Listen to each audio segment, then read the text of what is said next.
The following opinions are solely those of BoatTEST.com and its test captain.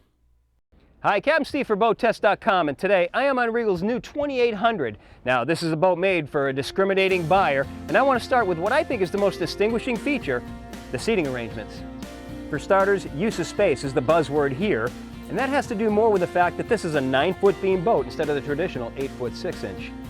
Now, the buyer for this boat is typically used to much larger boats and has a lot of friends, and we're able to accommodate that in this version by having all of the seats be convertible. Now, even with a large group of people on board, everyone is able to join the crowd. Regal also puts a lot of attention into the small details. For example, this table, they went with teak instead of the traditional composite that we usually see. That attention to detail also carries over into the upholstery. How are we going to use the colors? What's the color scheme going to be? The double stitching, the multiple densities of foam. It all makes these seats just so much more comfortable than what we're used to. And look at this little feature right here. Regal calls this a comfort curve, and just that small little detail like that allows you to sit in the corner and maximize the efficiency of all of the seating.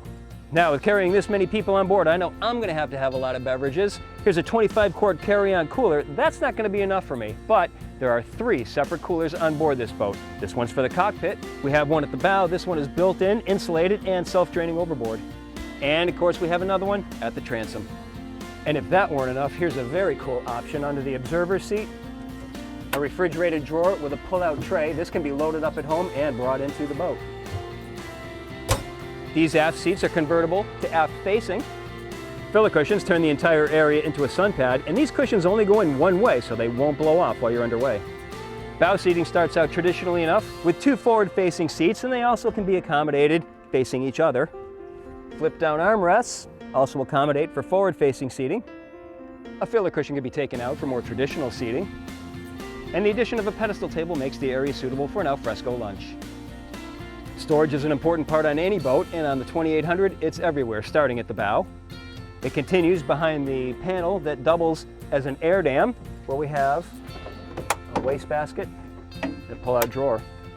And then onto the cockpit, and even in the transom. And of course, we still have index storage, but here, Regal has gone with 2 of them.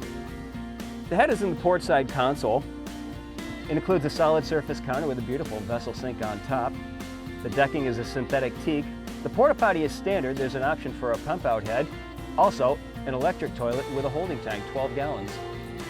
The standard power tower comes with LED lights underneath, gives us an elevated tow point 6 feet 8 inches high.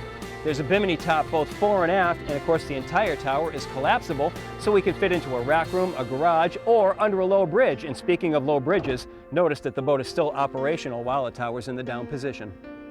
Some of the stern features, we've got a flexi-teak swim platform, LED lighting both low and high, fusion speakers, stereo remote, and we also have a trim switch. In addition to the reboarding ladder, we also have the power step.